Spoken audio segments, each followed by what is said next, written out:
Uh, yeah, hey man, thanks for having me. We just came off the finals, which was hectic game, and now we're going into what's highly anticipated third, fourth playoff. Oh, I've met Zaymok a few times at local fireside gatherings in Cape Town, yeah.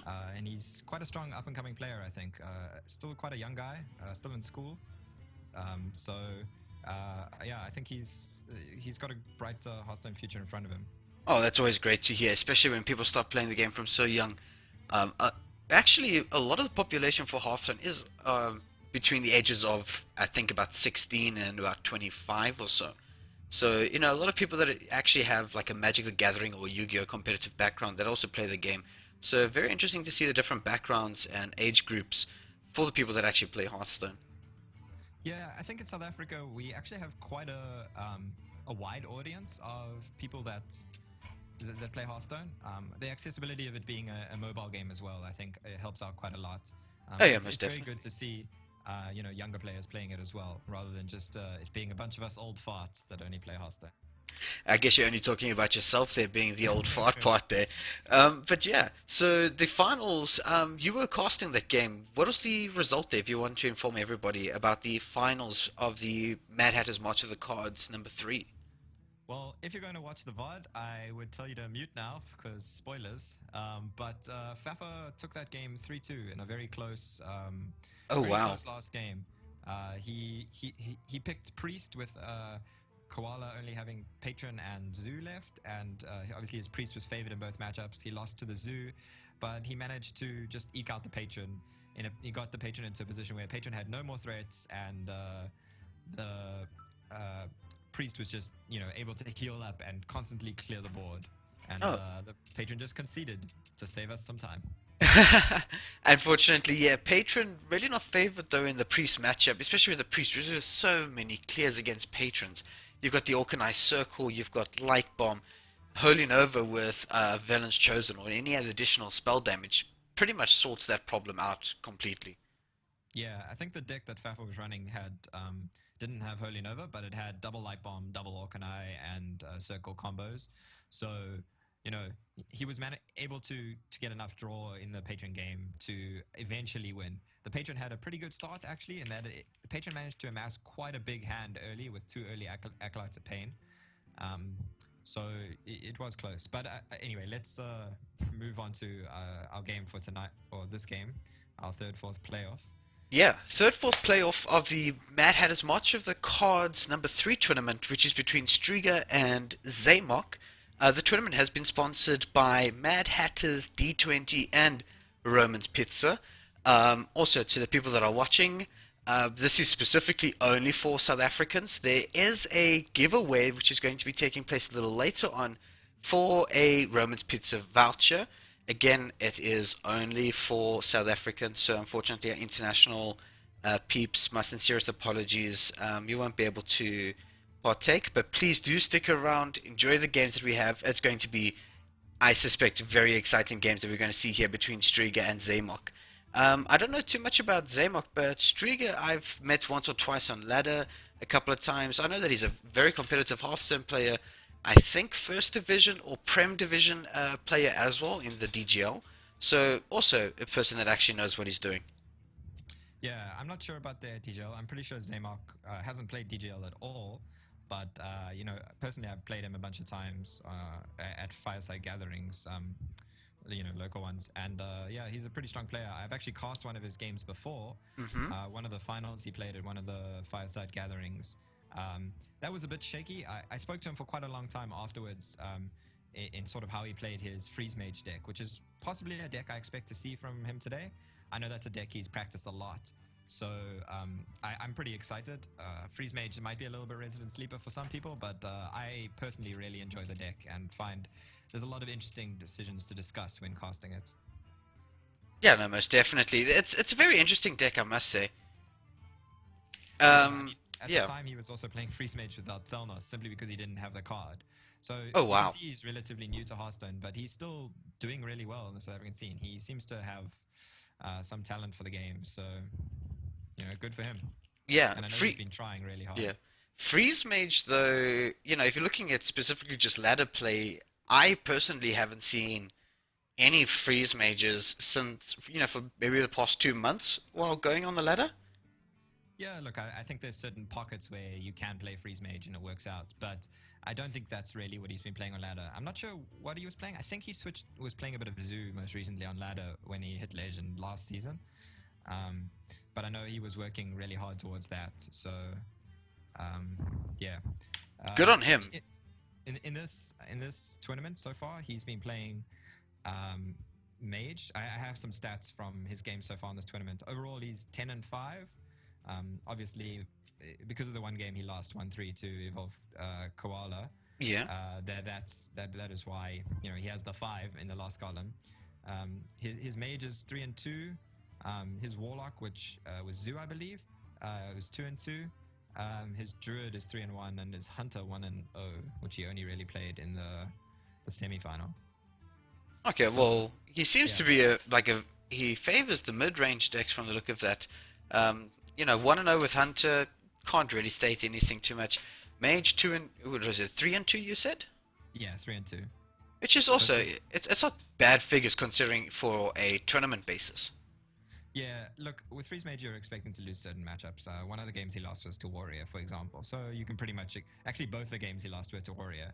And that's pretty much a Oh, matchup you're that's just almost the, always expected to lose as a Freeze Mage. So I yeah. think he's a pretty good Freeze Mage player. I know personally I've done a bunch of testing with him, playing Murloc Paladin versus his Freeze Mage just to test matchups and stuff. And I mean, those, yeah, his Freeze Mage play is pretty strong now. I think he's improved quite a lot with that deck. Oh, well, Freeze Mage is also not the most easiest deck to play. I mean, you've got so much that you need to consider. Do you go for the Frost Nova Doomsayer here? Do you go for the Flame Strike now? Do you rather set up with the Blizzard Thalnos play or something? There's so many different options that you can use as playing as a Freeze Mage. It's actually a very interesting. It's a very thought focused deck, and sometimes doing a play that you seem is right at the beginning maybe comes back to haunt you. It's I feel like that's just personally why I don't play Freeze Mage. I just don't like it. Yeah, definitely. One of the things we saw in the game, the Fireside Gathering final that I cast of his when he was playing Freeze Mage was, what happened was he was playing against Paladin, and it's usually a matchup you're favored in, but he took the control route way too long into the game. Instead of aggressively Alexing when the Paladin was low on cards, he just kept trying to control, and then the Paladin came up with a Ragnaros, and he couldn't deal with it, and he lost that game. I spoke to him quite a bit afterwards, and I think one of the things he hadn't realized at that stage with Freeze Mage is that it's really important to know when you become the aggressive deck. Freeze Mage is, in the end, about comboing out your opponents to kill them. So you need to know when you become that deck, when it's the right time for you to go for the combo and go for the win. When you have enough turns, you have to plan ahead like 2-3 turns because, okay, they're going to pop my Ice Block this turn, then next turn I'll play Ice Block and some Burn, and so on, so on, so on. And I've seen at times he's planned very well with that, but I think he's definitely improved in terms of that since I last played him or watched him play Freeze Mage. Yeah, obviously, as you say, and how I think everybody else can agree with it, Freeze Mage is definitely a deck that is not suited for a lot of people. It's it's very thought round. Um, so yeah, it'll be interesting to see if he brings it here. It might actually be pretty interesting. So really looking forward to that. Just to explain to the people that are watching as to why there is this little bit of a delay between us and the and when the game is actually going to be starting. At the moment, the players are going through a ban phase where each of them declare a hero until 4 heroes for each player have been declared. Once that is done, each player then gets to ban a class. So that's what we're waiting for at the moment. We're waiting for them to complete that, and then it's going to be interesting to see what each player has decided to bring. So yeah, Yeah, I think in a format like this, Freeze Mages are pretty nice because Zaymok can just ban the Warrior. So I expect Zaymok to pick Mage at some point, and then we'll see if Strega bans it or not.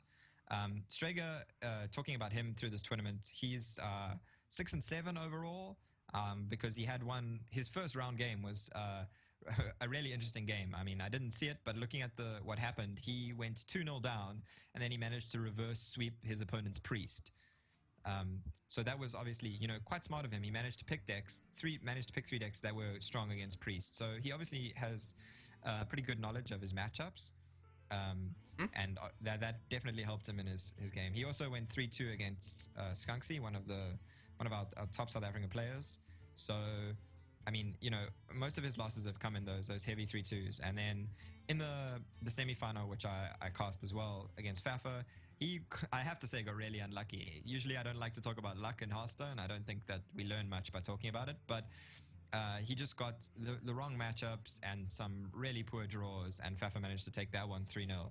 But losing to what was now the eventual champion is, no embarrassing thing. No, no, of course not. I mean, also, the game is pretty much RNG. We cannot deny it, and it's in just about every single card game. But it's something that you just got to take. It comes with the game. Therefore, just deal with it. I guess there's a real Yeah. other way to put it. I mean, Um, look, without starting a big debate, I don't think there's there's obviously variance in any card game, but I don't think it's really worth ever blaming RNG for any of your losses, because there's always something you could have done that would have put you in a better position. I don't think generally we learn anything by blaming RNG. I think it's very important that we can look back and try and identify a mistake we made, even if it was very small, rather than saying, "Oh, I lost that game because of RNG." yeah, But anyway, if we look at decks that Strega played, he played Paladin 6 times. He was 2-4 with it. That was a secret Paladin, but an interesting secret Paladin in that he was running Consecration, stuff like Keeper of Voldemort. In the one game against Fafa, he got a little bit of an awkward situation where he had Consecration, Blessing of Kings, True Silver Champion, and Keeper of Alderaan all in hand. And that's sort of where you see why a lot of Secret Paladins drop cards like Consecration. They're good against your Zoo matchups, but they make your curve a little bit awkward sometimes. And Secret Paladin is a deck that is strongly reliant on curving out. yeah. And let's just be honest. Secret Paladin, when they start curving out, it's when you're not on the receiving end, is a beautiful sight to see, because the Secret Keeper turn one, or Argent Squire, Lepina, whatever the case may be, into like the Knife Juggler, Muster for Battle, um, Piloted Shredder, you know, coin out Doctor Six, play the second Doctor Six. It's just absurd to be played, playing against it.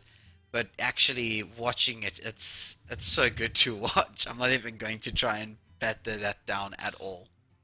Yeah, Secret Paladin can be like very insane like that. But sometimes the secrets can give you awkward draws, or the one thing that is nice about Secret Paladin, and I know Stream is gonna hate me for saying anything nice about Secret Paladin, but in that it does allow you to tech a bit. It allows you to make choices like Consecration and that.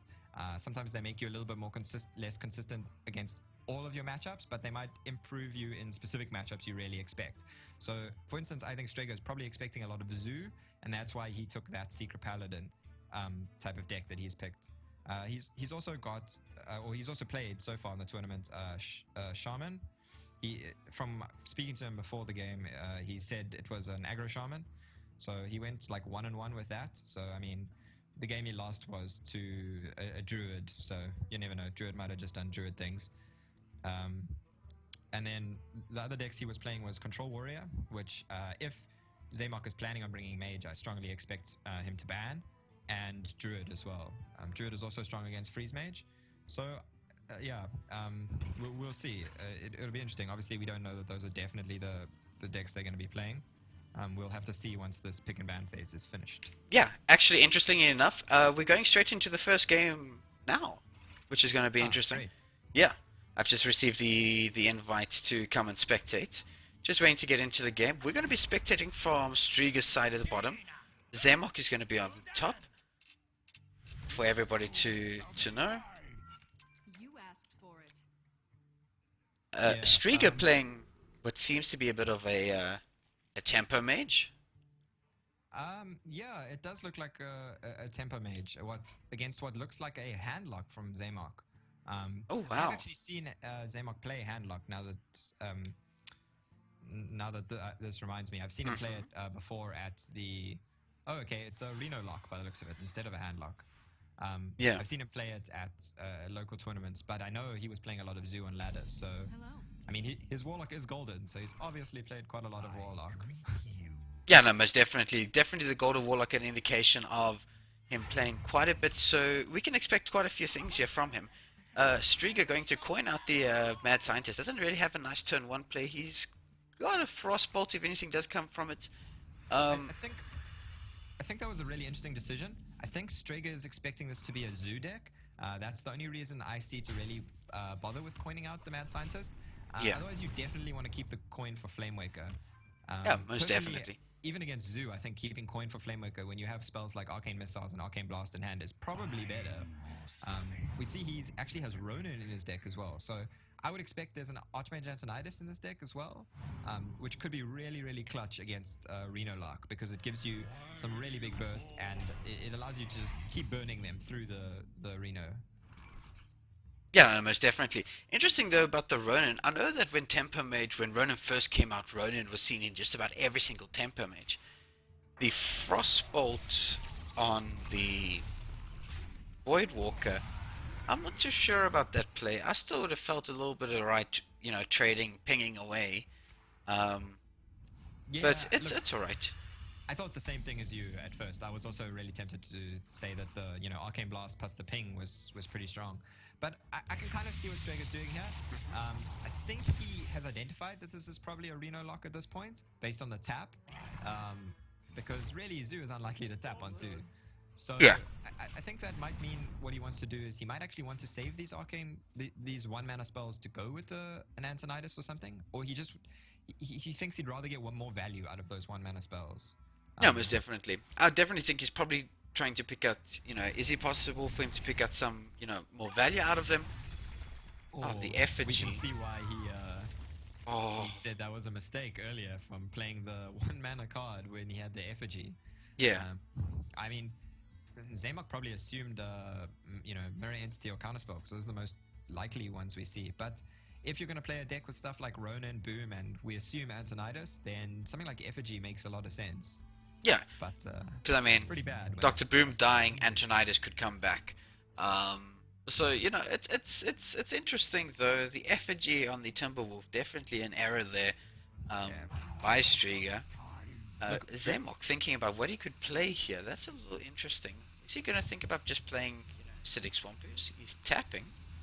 Yeah, and he does pick up a Brand. Swampers is not going to get amazing value versus a mage, but there's really not much that Zaymok can play. His hand was pretty awkward, but now on the bright side, he's not really under much threat, so it's okay if his hand is a bit awkward. He's got plenty of time here. He's got Thorison and Reno in hand, so he doesn't have to be too worried about being burnt down all of a sudden. Only once Strega really has, like, let's say 8 mana and could actually get to a position where he can fireball twice would it be an issue. Yeah, he's got to start thinking possibly. He's on 19, so he's still pretty healthy in terms of the health bar. Strega playing the Mechanical Yeti, which also most likely just trying to get those 1-mana spells for the Antonidas. That is definitely a sign that there must be an Antonidas in this deck. Yeah, I completely agree. That was my first thought with the Yeti as well. It's very indicative of an Antonidas. But from Zaymok here we see that Emperor Thorison is like really, really good value. I mean, he's getting reductions on a bunch of really important cards. Some cards like Demon Wrath, which are a little bit mana inefficient usually. Shadow Bolt, which is also mana inefficient usually. Now all of a sudden they become pretty good cards. Oh, excuse me. No, most definitely. Dropping the mana cost of things like that is always beneficial for you because, as you say, always it feels a little mana inefficient. Just on their own, especially if they haven't been discounted or Shadow Bolt, 2 mana, 4 damage. That's just absurd value as well if you want to look at it like that. He's got the Doomsday as well. Zaymok has been put in an awkward position here where he can't play his Boom because he fears that is a Mirror Entity, especially after knowing that it's not a counterspell. Yeah. A pretty nice... Although, yeah, Zaymok does have the Doomsayer, which is really good against the Mirror Entity. So we see it's a really easy option for him to deal with this Boom. It's a nice position for Zaymok. Dangerous, though, doing this because he hasn't possibly considered, what are the chances that there are two fireballs? The bombs would essentially only need to deal, what, 5 damage? Yeah, well, yeah, the bombs would need to deal 5, which is, they need to roll 2 and 3, which is, less than 50% chance. And then Strega needs to have 2 fireballs when he still has, 16 cards in deck next turn. So I think it's unlikely, but I can see why Zaymok might fear it, because it is one of the few ways he's going to lose this game. Well, there you go. He's silencing the boombot. Obviously, considering this, most likely. Yeah. Oh, 1 damage. That is We know- so bad. We know that silence is going to be very, very punished by this Ronin here, because now he doesn't have the silence to stop the Ronin giving the death rattle. He also doesn't have silence for when something like Antonidas comes out. Yeah, most And definitely. with him knowing that Ronin is played, he's probably going to assume Antonidas as well. So he's actually in a position where he can probably never play Jiraxis this game, because it's going to put him into poorer position where he can just easily lose to the huge burst. Yeah, unfortunately, that is going to possibly cost him come later on in the game. But you see here, just to show everybody, there's Demon Wrath, we've got Reno, we've got Lothar, Power Overwhelming, Doctor Boom, Jiraxis, Healbot, and Twisting Nether in the hand of Zaymok, just so people can see he has played his Bran. Is going to get the insane 16 heal. Yeah, but he And doesn't jump first, so he loses out on 2 health there. That is unfortunate there. That is why he said that is a mistake. Unfortunate. Anton, Tharasan as well in StregaZA's deck. This is actually starting to look a lot like the old school Tempo Mage, which first saw play during the release of the Flamemaker, which was the Blackrock Mountain, correct? Yeah, Blackrock Mountain was Flamemaker, but I think it's almost even more familiar or more similar to what we saw like immediately after Ronin was released, and people started going heavy into the Antonidas combos. And then people realized that most of the time Tempo Mage, it's just better to have tempo, as the deck name suggests. And Ronin is really bad tempo most of the time. We see in this matchup, this is one of the few times that Tempo Mage gains a big advantage from taking this heavy combo approach, because combo decks are one of the things that Reno Lock is very, very susceptible to. When Reno Lock has to be in an uncertain position where it needs to heal up, even when it doesn't really want to, like maybe heal for 15, which, sounds pretty good, but when combo decks can deal a huge amount of damage, it just doesn't feel good. So No, I agree with you fully with that. But still, healing for 16 is just a little absurd in my eyes. I honestly feel that he's going to go for the Demon Wrath here to clear the Ronin. yeah, I understand. He realizes now that there's probably an Antonidas in the deck, and I don't think he can play something like Twisting Nether. Plus, playing the Demon Wrath, enables him to play the Boom, which is pretty important here as well. Yeah, most definitely. However, I feel that it can easily be cleared. I mean, he's got the Flame Strike to do such as well now. And Yes, with the Arcane Intellect as well, it's really going to be easy for him. It is a very valuable turn. So, I mean, Strega here, with all these 1-mana spells, 4 Arcane Missiles in hand, what he really wants is to get this Antonidas. So something like Arcane Intellect here is worth a lot, because it's going to get him closer to his combo win, which, is going to be Emperor, and then followed up by Antonidas, and, well, he will generate at least, 5 fireballs if he has, all those 0-mana cost spells in hand. 5 fireballs. If he has Antonidas as well, Antonidas will cost 6, which means 1 fireball he'll be able to cast as well to possibly clear a big Lothar, for example, that's coming down. Could even clear the Reno. So, Or just go face, because if a Reno gets played before you combo, then you're not fearing the Reno punishing that anyway. So yeah, it would tapping be last. Ooh, Youthful Brewmaster. That's also very interesting here by Zaymok. Yeah, that's pretty good with Lothar, quite honestly. If Lothar survives, if Lothar can maybe get a trade-off and then you can use for Brewmaster, it's pretty strong, but I don't expect that to be very likely this game. Youthful Brewmaster Reno is obviously the other major combo with that. Anything And ready then we with see Bran. The huge Antonidas draw. So this turn, Emperor Tharasan is just just such good value. It's hard to ignore. And I think you're just gonna ping face here because Yeah. just There's no just reason get to him as ping close the. to, yeah. Well, I mean, look, next turn you are going to cast 4 arcane missiles, so you're probably going to end up hitting his board. So pinging a minion and pinging face aren't too much different, as long as you don't ping the Loatheb, because that's likely to trade into the Thorosan. But we see, I think he just wants to go for the Twisting Nether here. Oh, okay, he wants to Brewmaster his Loatheb. I'm not sure I agree with this. I think that if you're going to Brewmaster your Loatheb, it's probably better to just Argus and trade the Loatheb and then try and hold on for a turn. Do you know what could really punish now as well?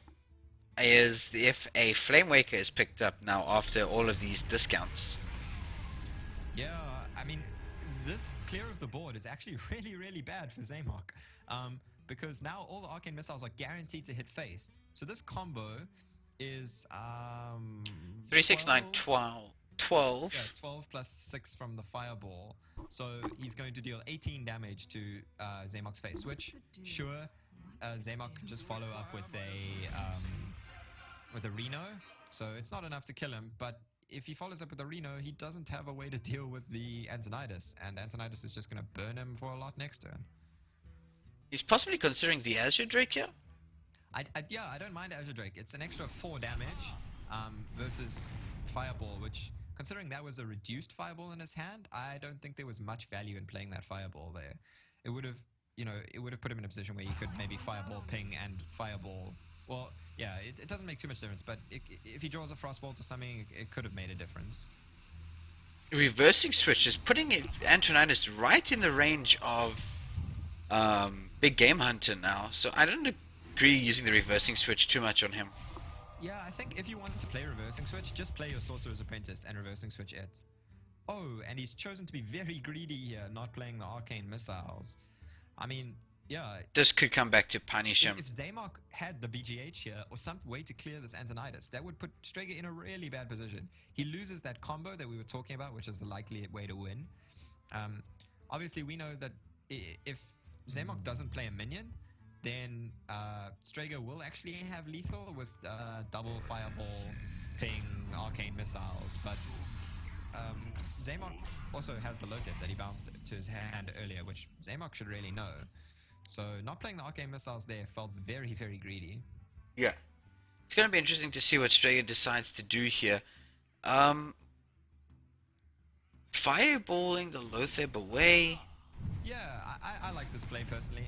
I mean, you're not really losing a card. All you're doing is clearing the Loatheb for free. You still have the same amount of burn in your hand, so your plan is pretty much still the same. Oh, Big Game Hunter being picked up. So Zaymok spoiled for choice as to how he wants to actually clear this. I don't think he would want to use the Hellfire too much, rather keeping it for something a little bit bigger later on. But he definitely needs to consider the Reno this turn, just for the sole fact that, with him being on 16, discounted cards as well, he could be in for a lot of damage coming in. That's 12 damage from the 2 Fireballs and 3 Arcane Missiles. He only knows about 2. Yeah, personally, I like the tap Reno and BGH, because there's no real BGH threats left in Strega's deck. Unless he's playing StregaZA, which, I mean, I would doubt, then he's going to... He's not going to have anything else to BGH pretty much the rest of the game. So, yeah, this is a very greedy play here. I mean, Zaymok knows that he has 3 Fireballs at least in hand, and we know that the Arcane Missiles are there as well. There's a chance that this is lethal, but it's a very risky chance to take. Yeah. Oh, wait, no, never mind. It's just lethal with the 3 Fireballs to face after the Sorcerer's Apprentice reduction. Oh, yeah. Yeah. Whoops. Okay. A little bit of miscount there, boss. Zaymok is really being punished there for not playing Reno, and I don't see the purpose in not playing Reno there, because the mage has already generated as much damage as he's going to generate, basically. Sure, he still has a bunch of damage in hand, but he's never going to get more than what he has in hand now, because the Antonidas is dead, the Ronin is dead. He really has no more ways of generating damage. All his big threats are dead. I think Zaymok could have really just played the value game there and probably come out on top. Yeah, I think he could have. The Reno, most likely the misplay there. He definitely needed to play it there. If Zaymok was actually we don't know if Zaymok was keeping count or not of the number of fireballs that were generated as well as played by the Antonidas. So interesting that he didn't decide to arena there. He went very, very, very greedily into that, and obviously being punished there by Strega. Yeah, look, I mean, it was a very specific situation there that ended with him dying, and that would have needed a reduction on the Sorcerer's Apprentice or one of the other fireballs. So let's Yeah. say, like, that's part of the other reason I think if Strega had picked Fireball, had not played that like reduced cost Fireball earlier, for example, then that would have, given him another away if he didn't have the reduction on the Sorcerer's Apprentice. But anyway, it was a fringe situation, but I think Zaymok could have played to better odds. Yeah, interesting matchup that we have here. We have got Strega, who, by the look of things, is playing a control warrior, while Zaymok is playing, oh, anything can happen. I'm a Yeah, so huge fan of this deck. I yeah, absolutely love it. I've spoken to Zaymok quite a bit about this deck, and specifically it to do with tournaments and how nice it is against something like Control Warrior. So I think Zaymok is quite favored in this game. Actually, in the final, we also saw a anything can happen versus a Control Warrior. One of the games that Koala won was with that anything can happen deck, where basically you just keep playing your mid-range threats. Warrior kind of has to deal with them, and then you get the two big anyfins. He got the full anyfin the first time, so the double bluegill, double war leader, and Murkai. And then the second anyfin, he got the two Murkais, and it was just, way GG, no re. Yeah. Interesting. I actually am a big fan of this. First time I saw it played was by, what is the gentleman's name? Navil's. From Root Gaming that actually ended up playing the deck. It was very interesting at first and evolved a little bit from its first original form to what it is now with the double bluegills, the bluegills, the war leaders, as well as all Murkai being the only Murlocs in there. I've seen one or two variations with the Tide Call, I think it is, where it gives all Murlocs plus one as well. So very interesting. Yeah. I think that version, I tried that a little bit myself as well. I think that version, the problem is that on your second anyfin, if you get two tie callers, that's really bad. Oh, Strega with a beautiful Harrison Jones play here. Yeah, Zaymok being a bit greedy. But look, this is the type of play that Strega is going to need to have a chance in this game. But I don't think it's too bad a position for Zaymok. You don't really need the damage from the weapon. Yeah, in my discussions with Zaymok, he's also mentioned playing this more like mid-rangey sort of Murloc Paladin deck where you play stuff like Minibot and Master for Battle. Yeah. So Minibot is, always very good against Warrior because it's very difficult for Warrior to deal with this. You don't really want to have to bash and use a weapon here. Yeah, it's just too ineffective it's just red doesn't feel nice, for lack of a better word, just because of the fact that you're using so many cards to remove something that just has Divine Shield. And Divine Shield in general for most classes is actually a bit of an issue to deal with, except for Mage really. I mean, using 2 mana to ping it away feels good compared to bashing or Shield Slam or using a Whirlwind effect to actually remove it. Yeah, Mage and Druid don't really mind Shieldbot that much, but I think the one nice thing that Strega knows when playing against this deck is that Minibot is actually not that threatening because you're never threatened by a Blessing of Kings to follow up the Minibots because almost no Murloc Paladin decks are actually going to play Blessing of Kings. It really is counterintuitive to what most Murloc Paladin decks want to do. You need decks to keep you need cards to keep you in the game to a stage where you can get to combo off to win. And Blessing of Kings doesn't really do that. Blessing of Kings, however, I would consider trying to run something like that in, especially for your control matchups, where sometimes the anyfin against Control Warrior, I find it's probably one of its most difficult matchups, just for the sole fact that it's really difficult, especially if the Warrior starts getting a lot of armor. I don't know. I don't know if I've really ever lost to Control Warrior. I think anyfin is probably the strongest deck in the current meta against Control Warrior. Even in the last game we saw the warrior get to over 50 HP, and the paladin still managed to just outvalue and clear. One of the other problems with something like um, with paladin in general is the clog of 4 mana cost cards. So because in this deck you're generally going to play 2 True Silvers, 2 Consecrations, playing any other 4 mana cards is a bit iffy. So that's why stuff like Blessing of Kings can be a bit weird. Yeah, I guess so. When you look at things like that, obviously Striga just pushing the amount insane damage coming in here now. Yeah, I mean, Zaymok most likely definitely going to go for the Wild Pyromancer equality, 1 clear, and then it was the heal bot. This is definitely that is definitely one of the ways that Control Warrior wins this game, though, is by applying pressure. So I think it was a very good decision from Strega, what he, applying pressure like that. Oh, the Tank Cup going to be incoming soon, as well, the Justica. Striga nearly with the misplay. Yeah. Nearly missing out on an additional 2 armor. Well played there, though. Yeah, so this is also really big. As I discussed in the final, an early Justicar is one of the ways that Control Warrior can get outside of range of the combo, but even then, it's not too bad. The problem I think this game is we've only seen 2 bluegills and no war leaders die, right? Yeah, no war leaders have died, nor have we seen old Murkai being played yet as well. So this is a bit of a problem, because with this matchup, you really want to get those dead really quickly so that you have them available for the Anyfin. So that come turn 10, you can go for the first Anyfin, which I believe is roughly, what, 22 damage, I think? Yeah, I think so. It's 2 times 6 plus, like, 7? Or 8? Yeah, I think it's something like that. It's around 20 odd damage. But your second Anyfin is really just dependent on the RNG and how many old Murkais you get in war leaders. Yeah.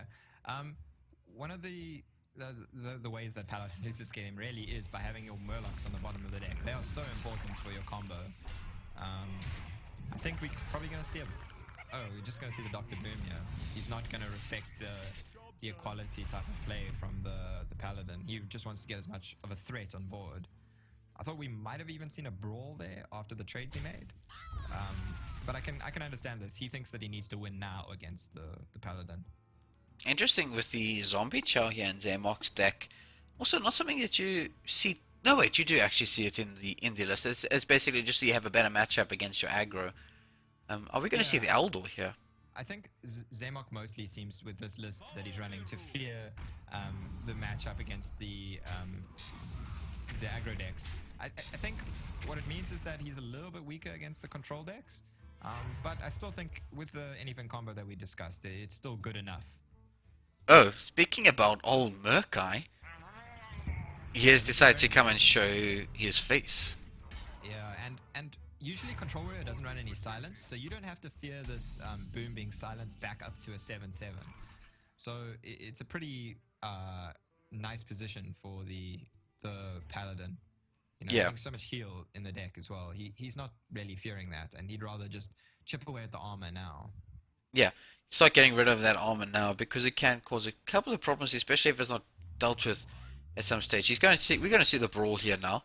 This is interesting. I'm not sure why he didn't choose to at least kill the Silverhand recruit and give himself a slightly better chance of his boom surviving. Maybe he thought the Silverhand recruit surviving was the Speaking about the almighty Silverhand recruit living here. Yeah, I mean, he turned himself from a 1 in 6 of his minions surviving there to a 1 in 5 if he killed one of the minions. He could have killed them. Personally, I would have killed probably one of the 3 ones because they're the worst case scenario if they survive. The Silverhand surviving is not that bad.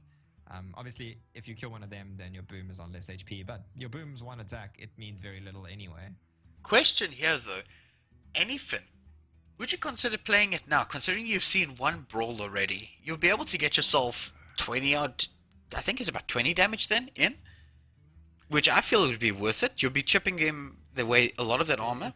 It's not quite 20. It's 8 plus 6, so it's 14 damage at the moment. It's Druid combo. So I can understand holding on for that last war leader, but it's actually not that bad if you play it and then force the brawl.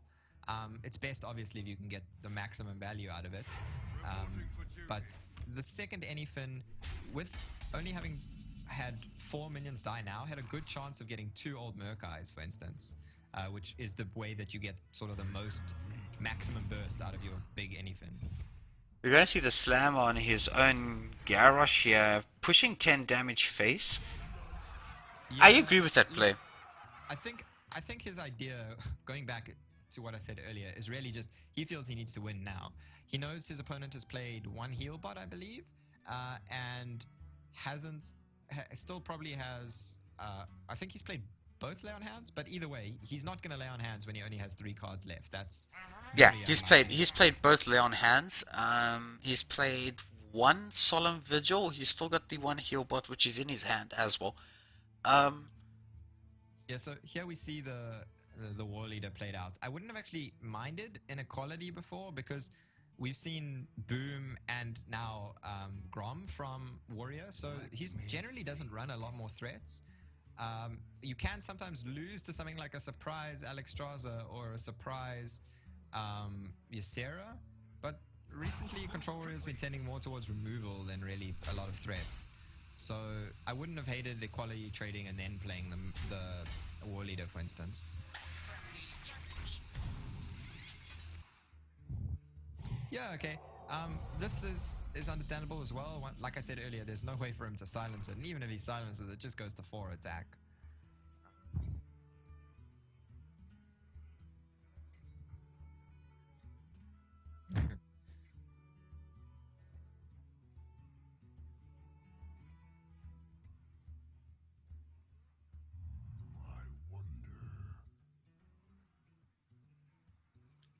Yeah,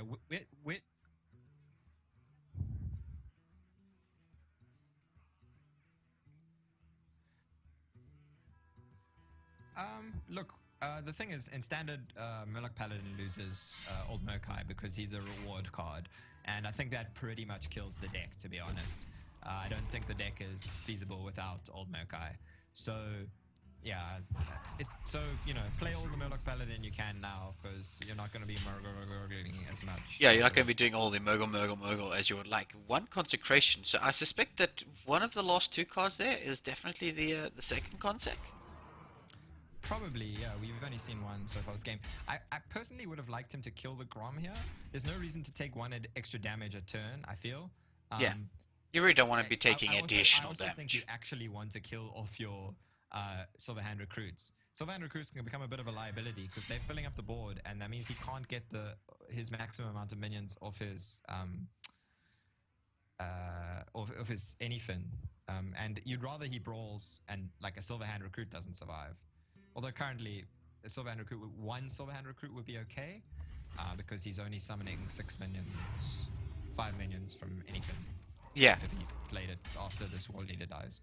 Well, the next attack with the Death Spite is going to be dealing with those Silverhand recruits, so I suspect maybe that's possibly why he hasn't bothered about clearing them, because otherwise he delays Strega in actually getting removal, so which means that, you know, but yeah. I don't know, like, I still feel that playing any Finn is good. I think the big question here is, how does he lose this game, Zaymok?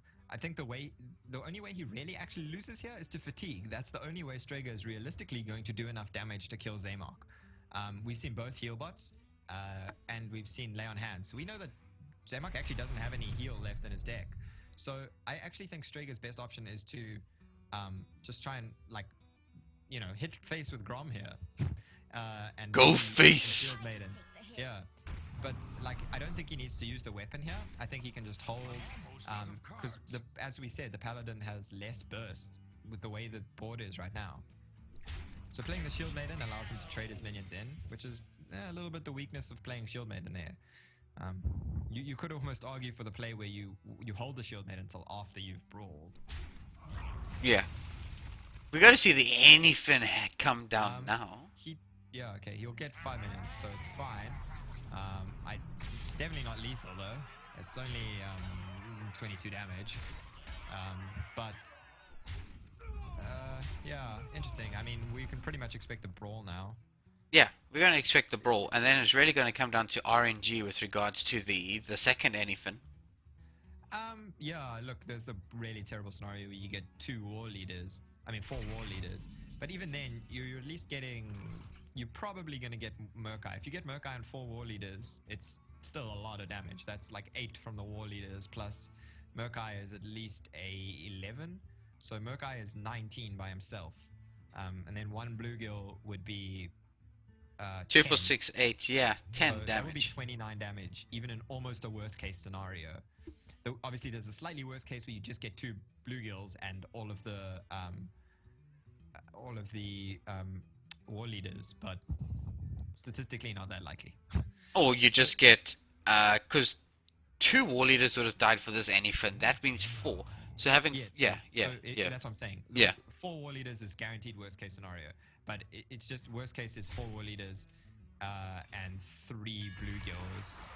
But 3 bluegills is still 30, because for 4 war leaders, bluegill is 30. I mean, bluegills are 10. So I don't actually think there's any way. Oh, the war leader's still sticking around. Yeah, that might force the weapon. It might just Elise. But to be honest, Zaymok has pretty much a guaranteed lethal next turn. I don't think even in the worst case scenarios. Yeah, I think he's pretty much got this one now. I think the worst case scenario might actually be 4 bluegills. Oh, that is close to the worst case, but unfortunately, see, even this case where like he would have at least had to get one more. Like this is the worst board he could have possibly got, and that's 30 damage plus the weapon, 34 plus the war leader he already had on board. But if he killed the war leader, let's say, anything coming back, showing, bringing the scores back to 1-1 in this Mad Hatter's March of the Cards 320.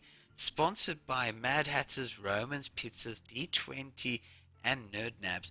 So, scores are now tied at 1-1 in this third place playoff. Actually, very tight games there. The Anifin coming back and able to pick up the win here. Do we know what decks they have submitted? Or what decks they're actually, what the lineups are?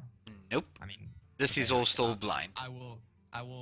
No, as far as I know, I mean, they did the whole pick ban thing, so yeah. I'll quickly message to see.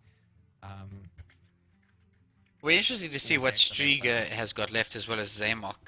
Yeah, but as I said, Zaymok is. I would have expected him to bring Freeze Mage, but to be honest, if he didn't ban Warrior, I don't think he brought Freeze Mage.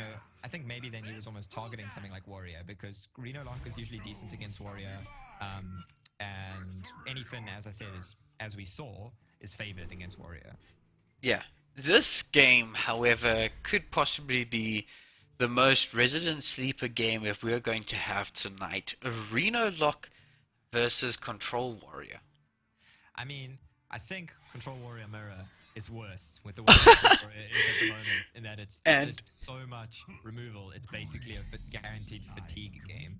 And to top that all off, it would be even worse if you had Trump versus Life Coach playing Control Warrior per matchup.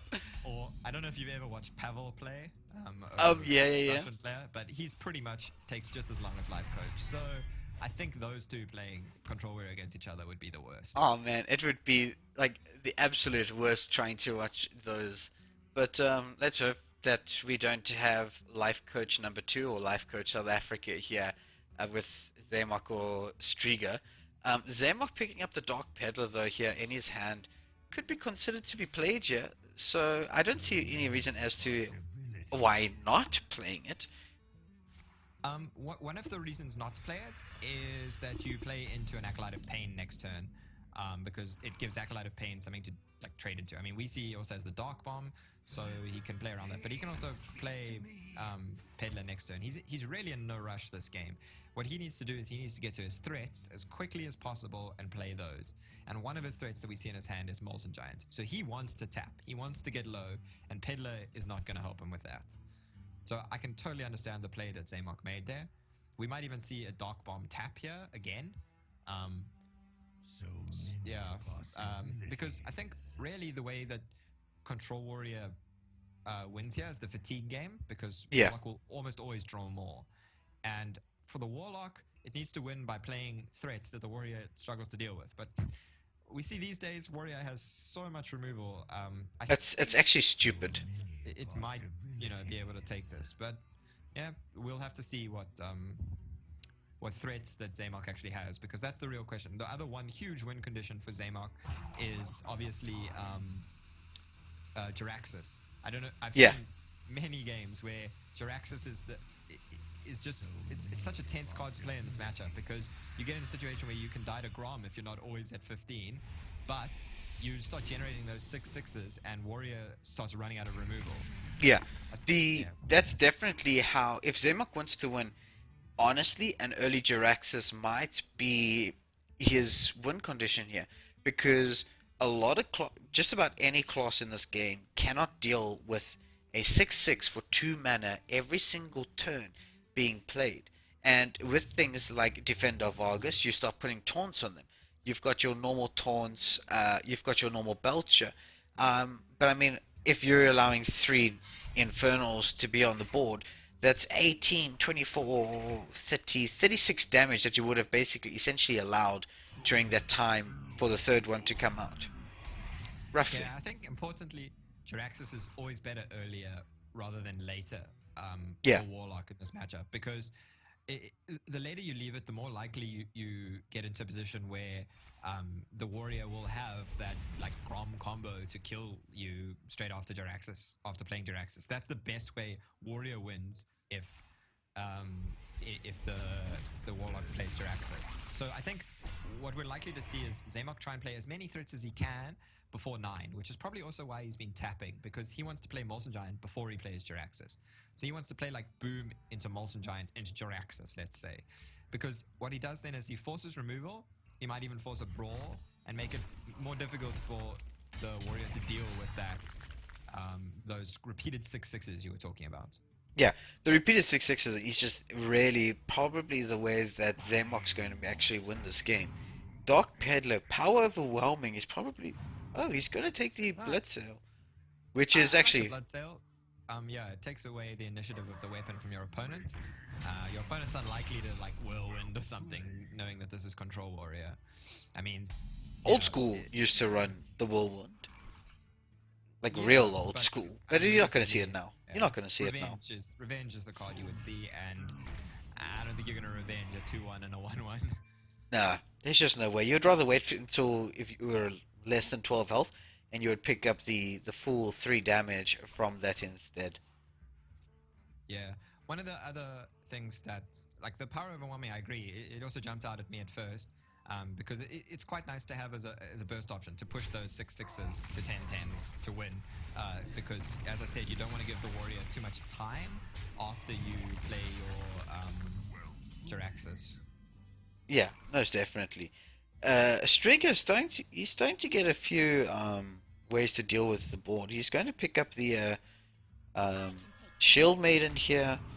I mean, even if Boom is played, Striga could potentially go for, I say this hopefully with the so he's got the weapon. So if Boom is played, he could clear both Boombots, hoping that a Boombot doesn't hit him too hard in the face. He can actually then go Shield Slam onto his Sylvanas. So Yeah. is RNG going to be on his side? I think that's what he was trying to set up this turn. There is always just the option of shield slamming Boom here if you don't want to take the risk. The risk is that the Boom bot hits you for like, well, they hit you as a combine for at least 2, so no, at least 3. So that's or more than 3, sorry. So that's actually not terrible like odds of that happening. I mean, we said it would have worked out, but we never we never really know truly with the RNG of Hearthstone. Those bots could have easily as well hit him for 4 if he did actually think about going that way as well. But luckily, you know, the board is still looking very good. 5/4 Maiden, a Zaymok though with a very healthy hand of cards. He's still got a couple of things that he can do here. Yeah, I like this position from Strega still. He could have either had the Shield Maiden, the Justicar, or the Belcher that turn. I think he's maybe playing the Belcher to maybe play around some, like, to give him time if his opponent does Jiraxis. Because if his opponent really can't Jiraxis now. Not with Strega already having 11 damage on board. Because that's essentially 4. Grom without charge, without even an activator, would have killed him. Speak of the Devon, it shall appear. There is the Grom being picked up here by Strega. So Strega actually looking in a very healthy position for this game. He's got the activator as well for the Grom for 12 damage with the Cruel Taskmaster. He might even just steal his Emperor, which he's going to do here.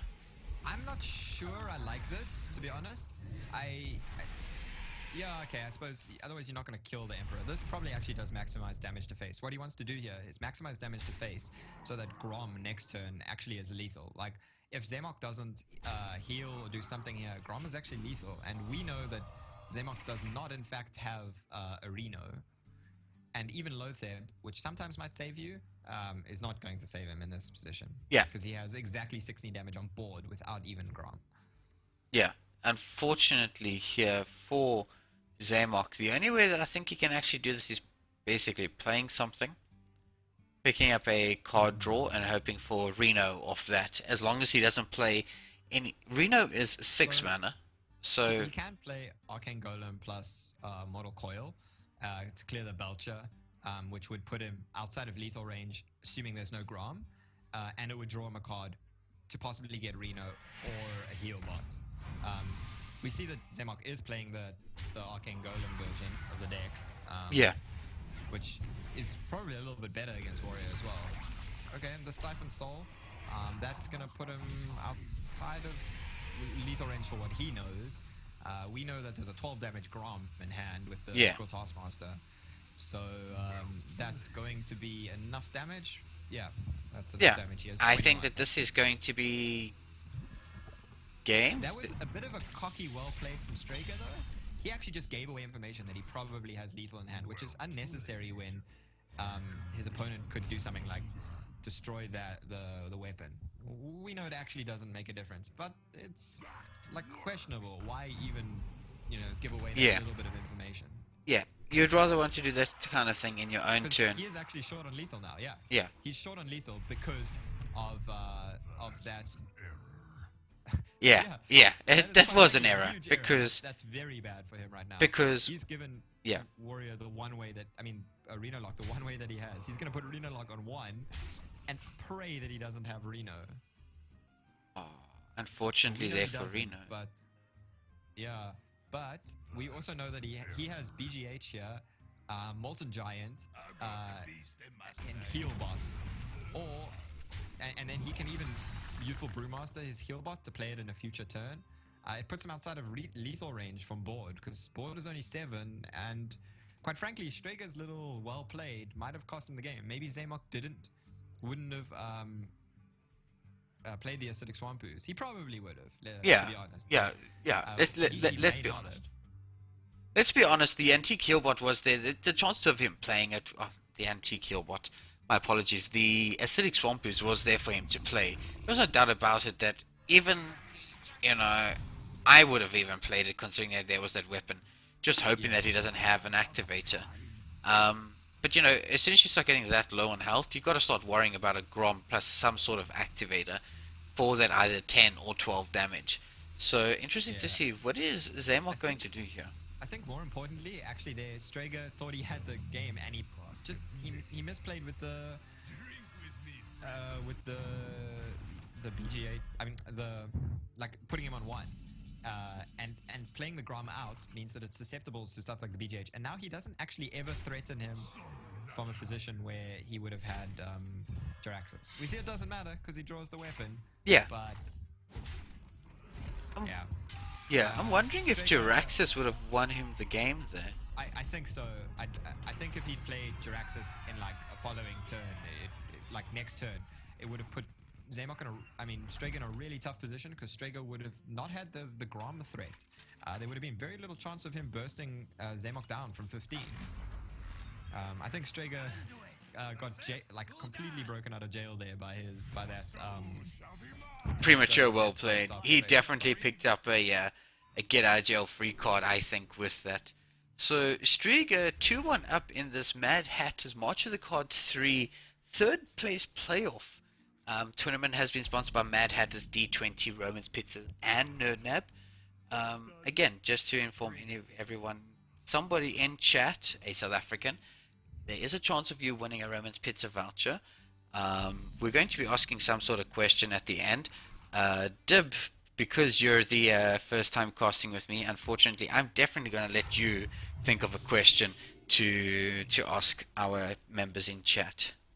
Oh boy. Okay, I'll start thinking of something. Yeah, you've got potentially 2 games still. Yeah, we do see the hopefully, priest being 'cause I need played here. time. I'm sure you'll think of something.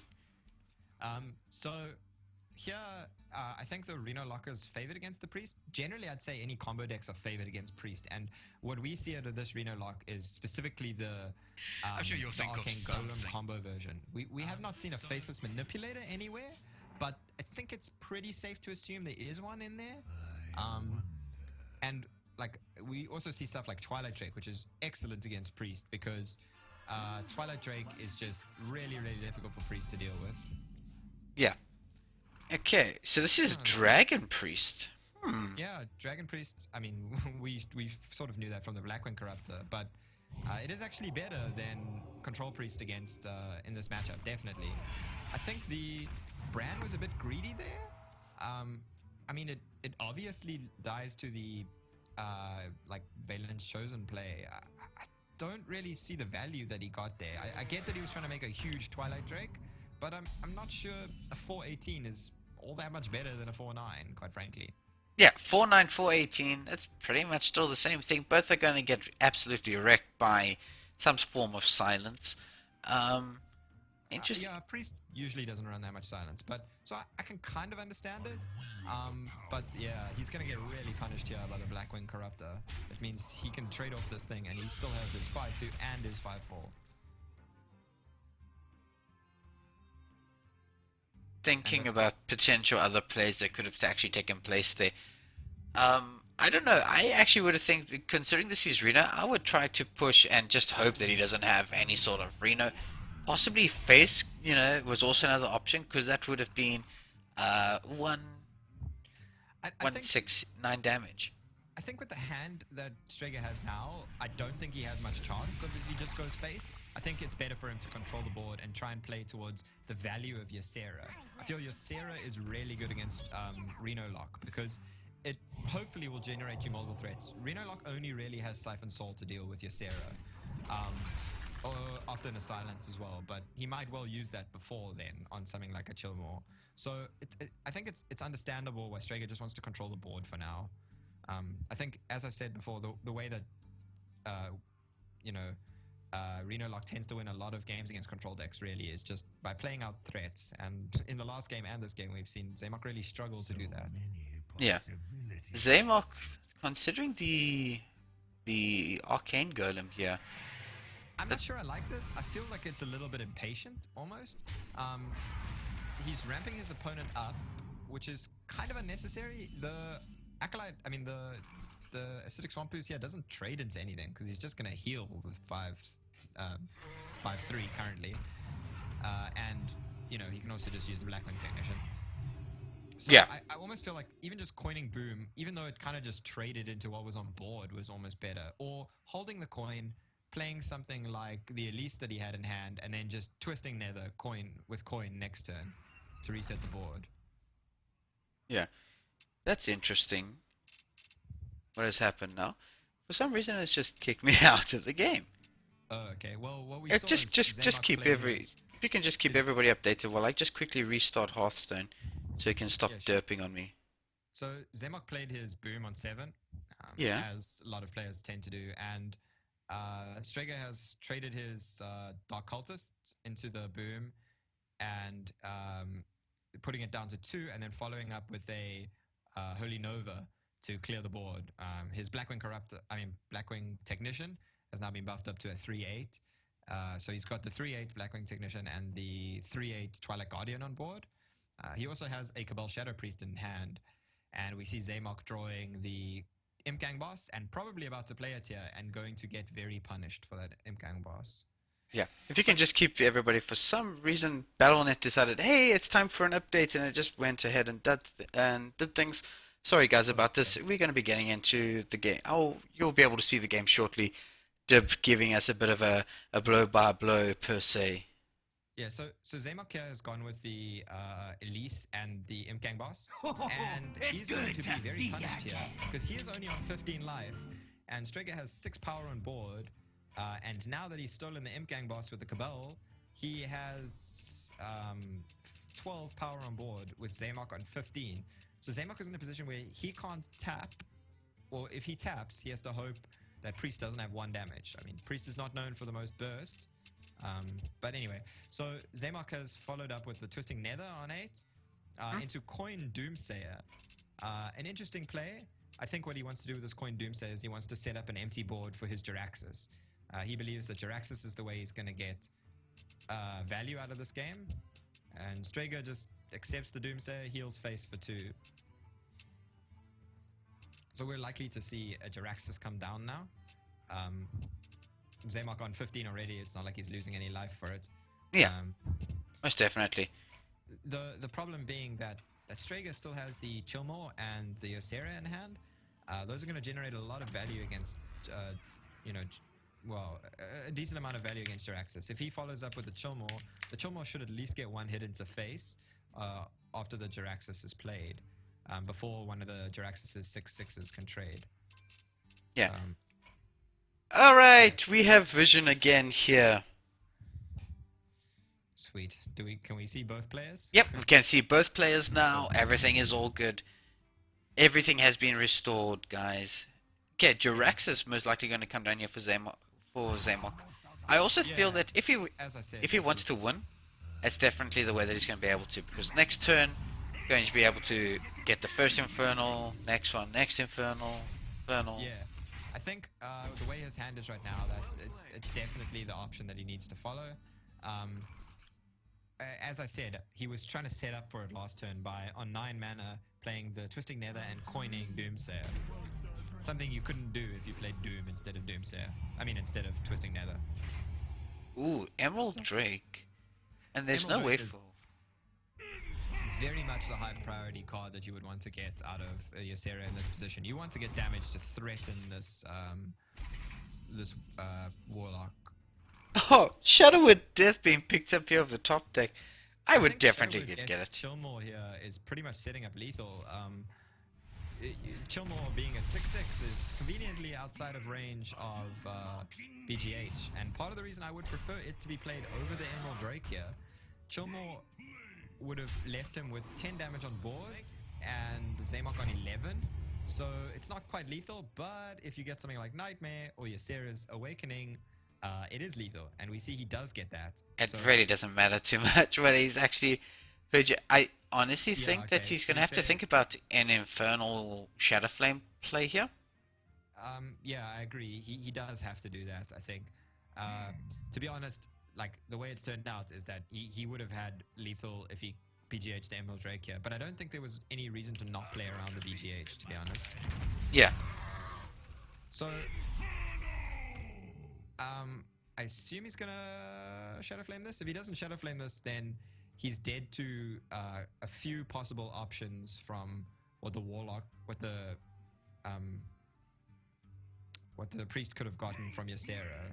Yeah. I mean, both Ysera's Awakening and Nightmare represent lethal if he takes this 2 damage from Wormrest Agent. Yeah, he needs to get rid of it. And as Zaymok picks up... Oh, man, there's actually so much that he can do. Oh, Life Bomb. The Chillmore as well has pretty much, I think, sealed this game up as well. So... yeah, look, Zaymok needs something like a Defender of Argus, something like that to allow him to trade. We see that he does actually have the Dragon in hand for the Chillmore's Death Rattle to activate, which will kill an Infernal if it trades into it, even if it has, like, Defender of Argus and become a 7/7. Yeah. I personally, I would like for Strega to play the game that's, like, The Reno lock has only 4 cards in hand, showed that it struggled to deal with those current cards on board, and I think you definitely need to put something on board here. Yeah, okay. So he goes Dragon for King. yeah. He Dream. goes for the Dragonkin Sorcerer instead of the Chillmore. And he's getting punished for that, quite honestly.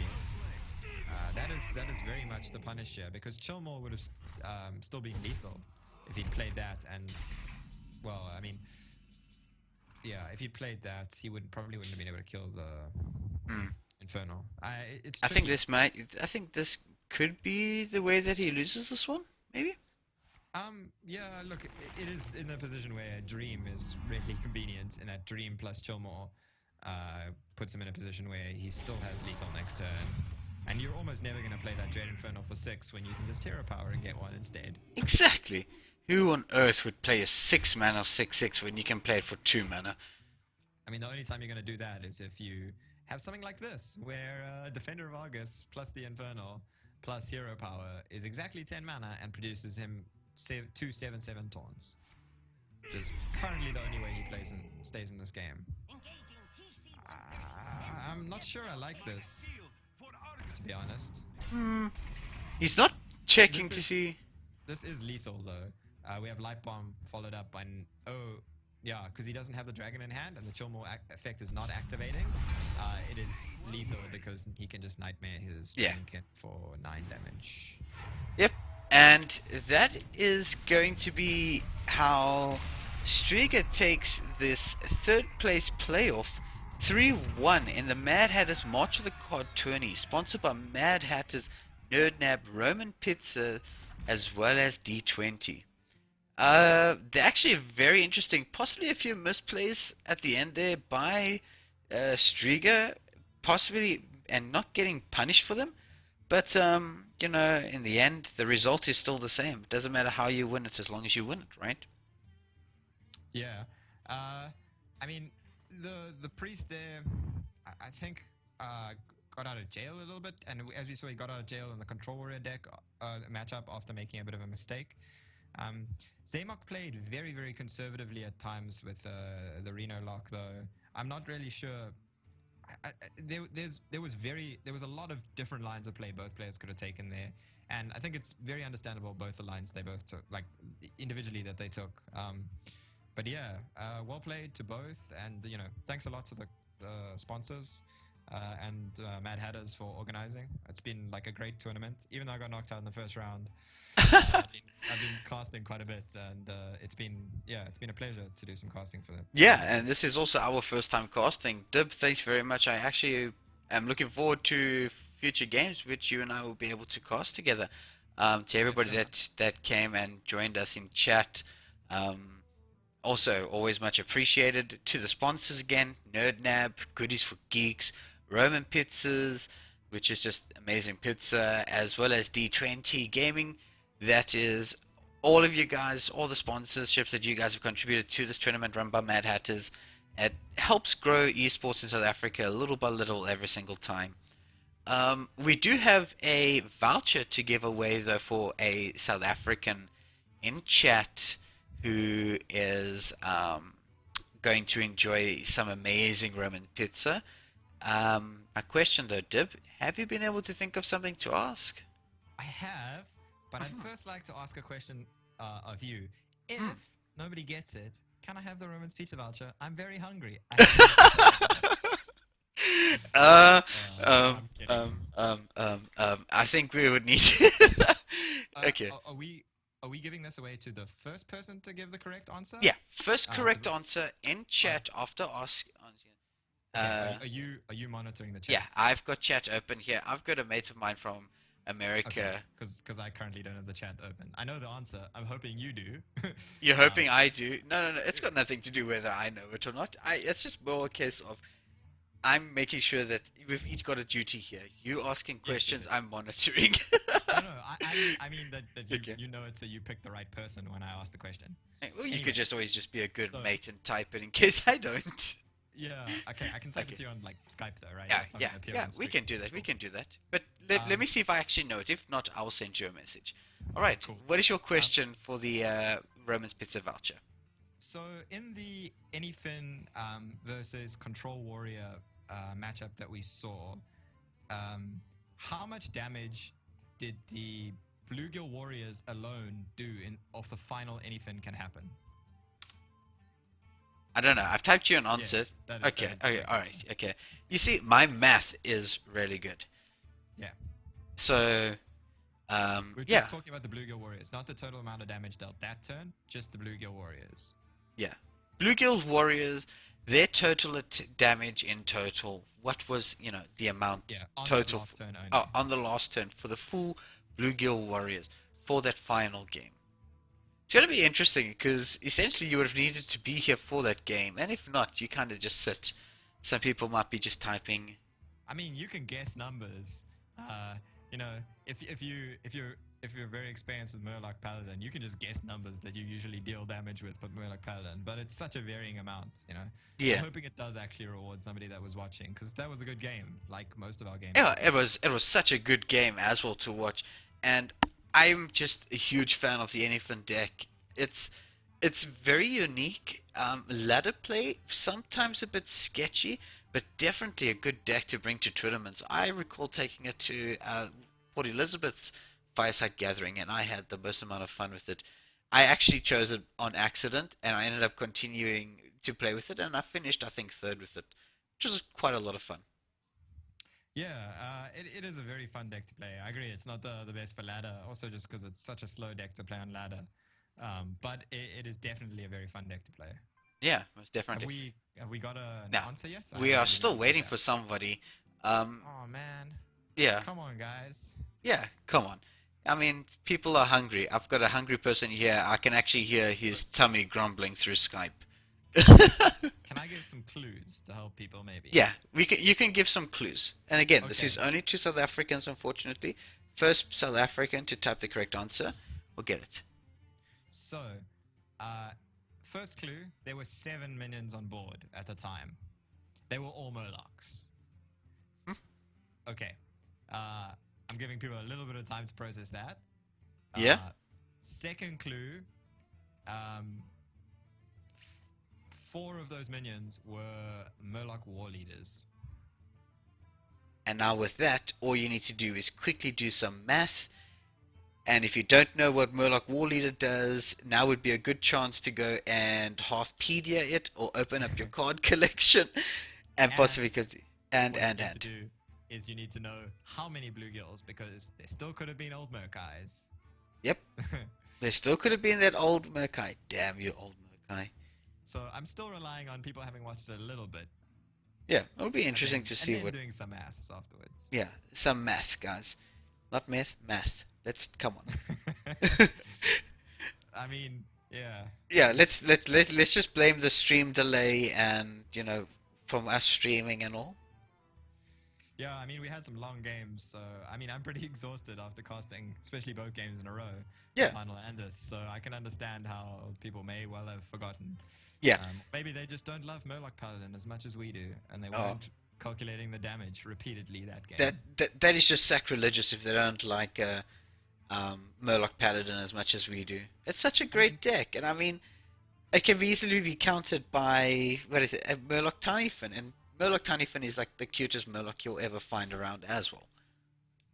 Yeah, I mean, I can give one more clue, and that is what is not to like about hitting an opponent in their face for like an OTK with Murlocs. Yeah, exactly. On a interesting note, I actually went out of my way to craft golden Murloc Tinyfins because they're just amazing. Oh man, you spent way too much money on Hearthstone. I do All not. that Hearthstone money. Man. I don't want to admit how much money I have spent on I have Hearthstone. played against you. I have seen all the golden cards you played with me, which are golden cards from adventures. I know how much dust you have spent. I don't want to talk about it. The scary thing is that my Tempo Mage, besides the hero, everything is gold. Oh man, so that means you're a pay to win, right? I actually got I have got lucky though. The gold Antonidas has come from a pack, and if I'm not, okay. and it actually came from a spectate pack as well. I was like, ooh, golden glow, what could this be? And then I was like the legend, like the golden legendary. So I was like, ooh, cool. And then it was like gold Antonidas, and I just about fell out of my chair. It was so good to see it. It, All it, right. it sounds it sounds to me though like you need to play more games and pay less money. Blizzard might disagree with me, but yeah.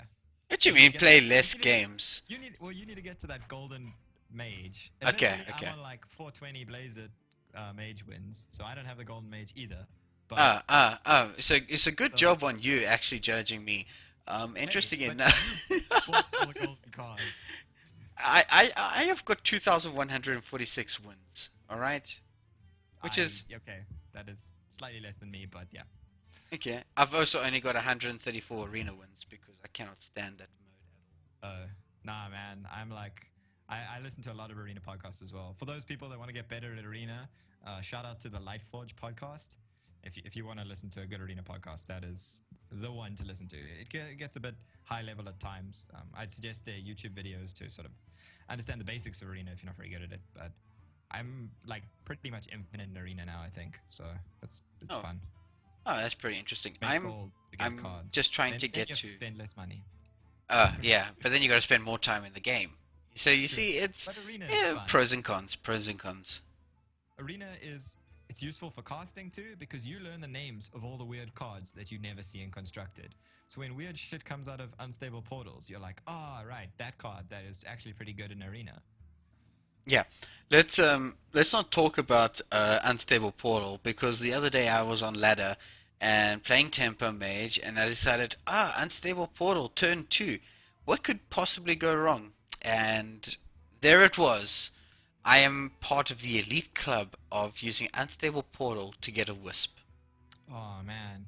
And needless to Would've say, it made was a life very golden different, wisp. especially considering how much you like them. Oh, Then you man. would've been both salty and happy at the same time. Yeah, exactly. I would have been salty and happy. That pretty much works very well for me.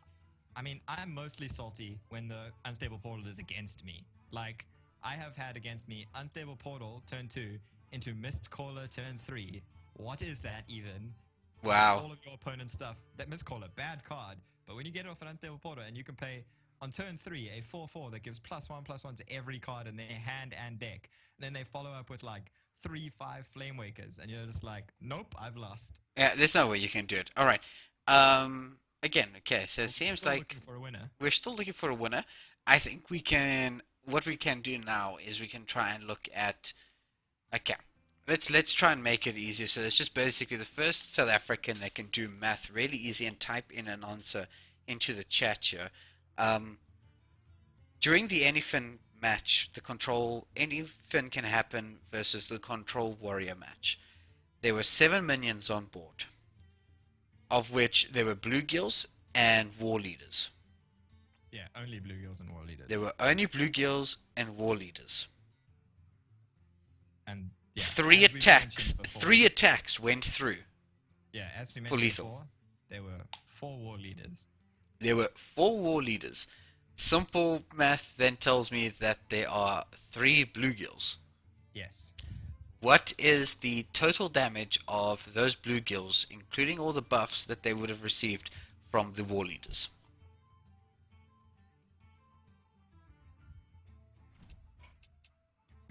Going to be interesting to see who's the first person that can actually type it. Oh man, we turned Hearthstone into maths. People are gonna hate us.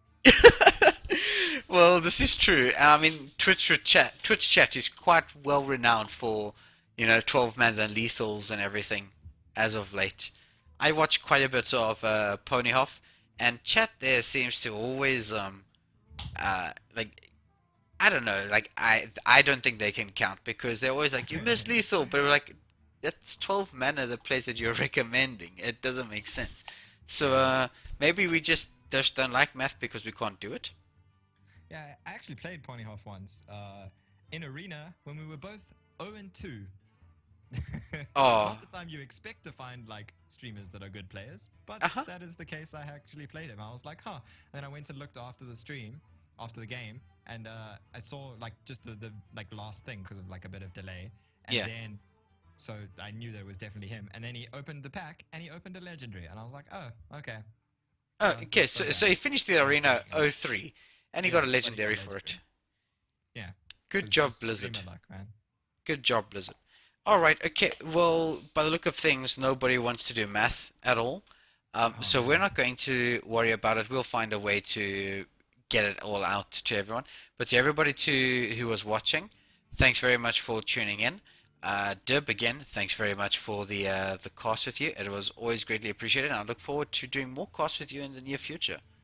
Yeah, thanks for inviting me along, man. Ah, Once again, shout out to the sponsors and tournament organizers, and well played to all the players. yeah, We saw some very entertaining games. yeah. All right. And again, just to confirm everything, this was the Mad Hatters March of the Card 3 tourney. This was the third, fourth playoff between Zaymok and Strega, and Strega had taken the victory 3-1. Again, just a shout out to Romans Pizzas, NerdNap, and D20. Thanks very much for your guys' contributions and sponsorships to this. To everybody that's tuned in, thanks very much, and I hope you enjoy the rest of your evening. Dib, have a good one. Yeah, cheers, man, and cheers, everyone.